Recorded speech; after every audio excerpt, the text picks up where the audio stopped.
দেড় যুগ পর বিএনপির কেন্দ্রীয় কার্যালয়ে প্রবেশ করছেন তারেক রহমান।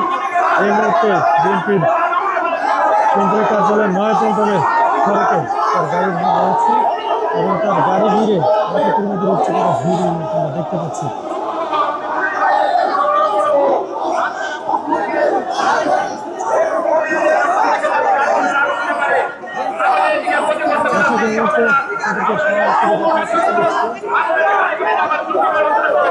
বিএনপির কেন্দ্রীয় কার্যালয়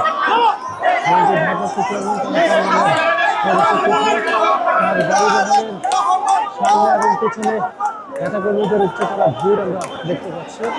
এছাড়া তার গাড়ি বাহনের সামনে এবং পিছনে নিরাপত্তা বাহিনীর একাধিক গাড়ি রয়েছে যারা নেতাকর্মীদেরকে সরিয়ে দেওয়ার চেষ্টা করছেন।